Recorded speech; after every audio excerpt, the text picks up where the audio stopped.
শুনলেন কত ভয়াবহ কথাবার্তা বলছে এই তাপসী তাবাসসুম মুর্মু।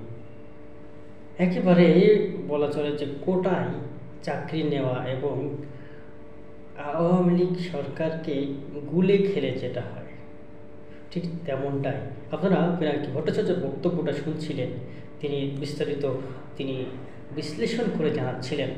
হ্যাঁ, ভয়েস অফ আমেরিকাতে যে বক্তব্যটা দিয়েছিলেন প্রফেসর ইউনূস, সেখানে তিনি বলেননি, তিনি বলেছেন ছাত্রদের যে নতুন রিসেট বাটনে ক্লিক, তার পরিপ্রেক্ষিতেই মূলত কাজ করছে তার সরকার। কিন্তু তিনি কি বলেছেন যে আমরা করতেছি এই বিষয়গুলো? চলুন সেই বক্তব্যটা শুনে নেই। মেলা ইতিহাস আছে, মেলা কিচ্ছা কাহিনী আছে। এই কয়দিন আগে সে কইছিল না শেখ হাসিনা পলায় না। হ্যাঁ শুনেন, শেখ হাসিনা পালিয়ে গেছে, শেখ হাসিনা নাই, শেখ হাসিনা চলে গেছে, শেখ হাসিনা পালায় না। কইছিল না পলাইছে, পলাইছে। তো ওই যা যা কয় সেটা ওই করে না, করে উল্টাটা। এরপর আজকে এক ম্যাজিস্ট্রেট প্রফেসর ইউনূসকে ব্যঙ্গ করে পোস্ট এলো যে প্রফেসর ইউনূসের রিসেট বাটন সংক্রান্ত আলাপ নিয়া। রিসেট বাটন পুশ করা মানে কি? অতীত মুছে ফেলা মানে কি? আমাদের মুক্তিযুদ্ধ হচ্ছে মীমাংসিত সত্য, আমাদের জাতির পিতা বঙ্গবন্ধু, এগুলো সবই মীমাংসিত সত্য। রিসেট বাটন পুশ করে সব অতীত মুছে ফেলা, এটা মানে কি? এটা তো তাহলে আমি তো মনে করি যে আসলে মুক্তিযুদ্ধের বিরোধী শক্তি আমাদের দেশে কমিটি হিসেবে আছে। আমি হচ্ছে মুক্তিযুদ্ধের পক্ষে শক্তি। বাংলাদেশ দাঁড়িয়ে আছে ৩০ লক্ষ শহীদের রক্তের উপর, ঠিক আছে? ৩০ লক্ষ শহীদের রক্তের বিনিময়ে আমাদের দেশটা স্বাধীন হবে। এই ৩০ লক্ষ শহীদ রিসেট বাটন পুশ করলে কি এই ৩০ লক্ষ শহীদ ফিরে আসবেন?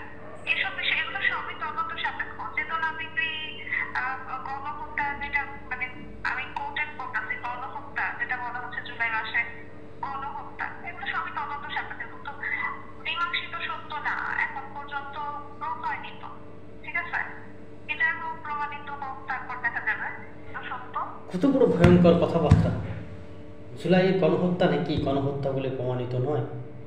সে কি অন্ধ, দেখেনি কিছু?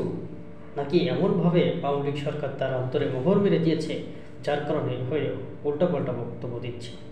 বিষয়টা ঠিক তাই। আপনারা দেখতে পেলেন, তার বক্তব্য শুনতে পেলেন যে কীভাবে কি ঔদ্ধত্যপূর্ণ আচরণ করছে।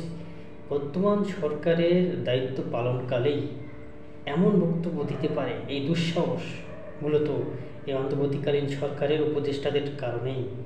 তাদের ধরি মাছ না সুই পানি, বা বলা চলে যে আমতা আমতা করা বা অতিরিক্ত সুযোগ প্রদান করার কারণেই যে সকল জায়গায় আওয়ামী লীগ লেসপেন্সাররা ছিল তারা ধীরে ধীরে কিন্তু মাথা গুঁজে মাথা উঁচু করে দাঁড়াচ্ছে। যে কোনো সময় একটা ভয়ঙ্কর রূপ ধারণ করে অন্তর্বর্তীকালীন সরকার সহ এই জুলাই বিপ্লবে যারা অংশগ্রহণ করেছিল তাদের ক্ষতি করার জন্য চেষ্টা করবে।